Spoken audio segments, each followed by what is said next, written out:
Good day, YouTubers. Uncle Dave with DEECEE's Adventures coming to you with another video from the review rug. Today we have a really special knife, a favorite in the community, the Becker BK2, or this may be considered the 22 because this is I think the latest generation, which might be the 22nd generation of the Becker line. And this thing is friggin' awesome. It's a tank. I mean, man, you could probably just like cut your way right out of an airplane with this thing. This thing is so thick. It's a really cool knife, made and designed by Ethan Becker and made by K-Bar Knives, and is a US made knife. It's made out of the 1095 Crowvan steel that all the Becker's BK line is made out of. And this thing is just extra thick. I mean, this thing is so thick.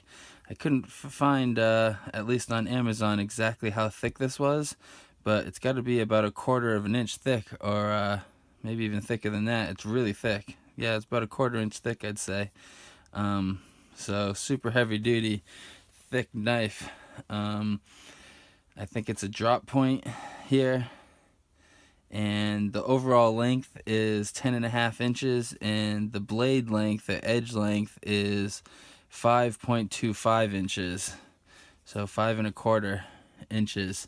And this thing is just a beast. I mean, I have a lot of Beckers, and this is the thickest one of the line, and definitely I don't see how you could go into the woods and damage that knife. You can definitely baton as much as you would ever need to with a knife, and do a lot of things.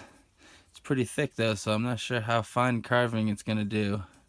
It's gonna push wood away from it. It's gonna like split wood away really quick.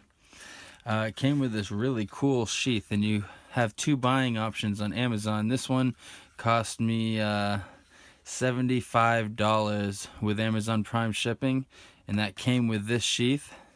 And it had like a fabric dangler on it. Actually, we can look. But I have this tech lock that I bought for $10 on Amazon too. And I had to do some drillings and some modifications on this sheath here to make this tech lock fit. There's a lot of videos on YouTube of guys doing that, so go check out a video if you're trying to get this sheath here with this tech lock on it into Scout. Or you can do it in horizontal or vertical, it doesn't matter. But it's pretty cool. But here, this knife is not how this knife comes stock. I took all the coating off of it, and I buffed the blade out and resharpened it. And this is how I like it. You know, I'm like in the bush doing survival and stuff, so I'm not worried about being tactical. So that black coating is pretty useless to me, plus it slows down. Slows the knife down when it's going through wood. Look at this right here. This is another one. Another BTK. This is for a buddy. I'm going to take the coating off of this one too. But this is what it looks like before you take the coating off. It has a laser etching, which when you take the coating off, they've laser etched on the metal too, which you can barely see mine. And that's because I sanded that down and buffed it down with multiple layers of sandpaper until it was polished.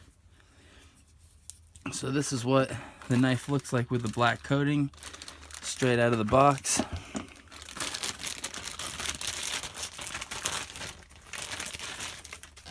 And this is what the sheath looks like. See, it has like a webbing dangler type thing going on.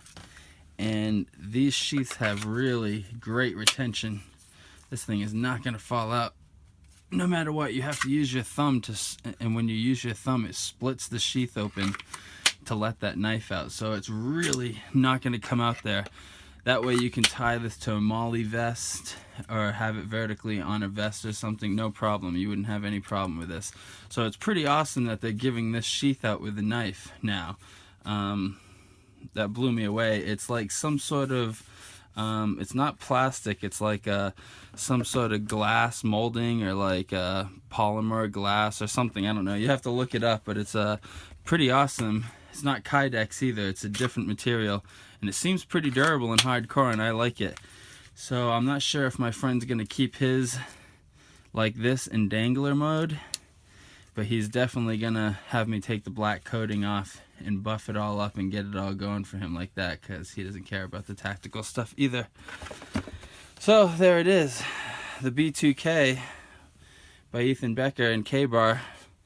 This is with my Tech Lock Scout Carry setup.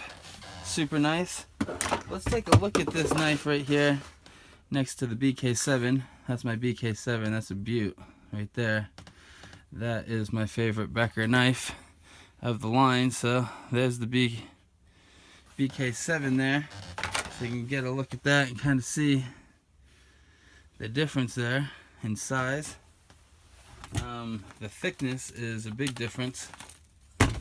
And there is the BK10. Yeah, I have a lot of these. I had a BK9, but I gave it away. I really didn't like the BK9, and there was no use for me, practical use, because I would always have a machete on me if I was gonna have to have that BK9 on me. I'd rather have a machete and then have my BK7 on my side than ever carrying a BK9. So it's not here. I have one close by though, because my friend lives right next door. But we're not going to look at that right now. We have a BK7, BK2, and a BK10. And this BK10 is basically only a little teeny bit thicker than the BK7. And this BK2 is quite a bit thicker than the BK10. I imagine they used the same piece of steel when they pull these two knives out right here. But they probably have to use a much thicker one for this one. So I don't know. I really like them. I really like this knife, the size and everything, and how practical it feels. But this is my favorite knife still out of all of them, the BK7. Especially since for some reason I can get that BK7 scary sharp, way sharper than any of my other knives. I'm not sure if it's because of the angle of that bevel or what, but that knife just always wants to be super sharp. And yes, my scales on this knife came from a BK39. And when I gave the BK39 away to someone after I like polished it up and everything, but I kept the green handles because I love these green handles. They're super easy to see in low light situations, way better than the black handles. All in all though, I'm gonna keep at least one of these BK2s, and I think it's a pretty cool knife. Definitely an epic survival knife. You could definitely baton and split giant things with it, and I really like it. It's not the greatest for fine carving because it like wants to bite into the wood like really deep because of how wedgy it is. But other than that, it's pretty good. It'd probably be pretty hard processing any game with that knife.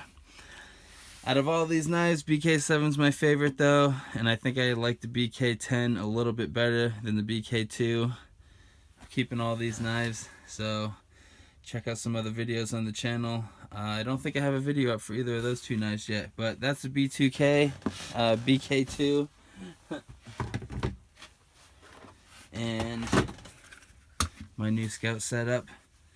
So, hope you guys like it. I know there's a lot of videos about this knife already, but I had to bring it to the review rug because it is a sweet knife. This is like a super survival knife for sure. It has a lot of survival features, not just bushcraft, but like it's made for like getting through those hard times for sure. Uncle Dave with DEECEE's Adventures. Make sure you rate, comment, and subscribe, and I will see you guys all in the next video. Thanks.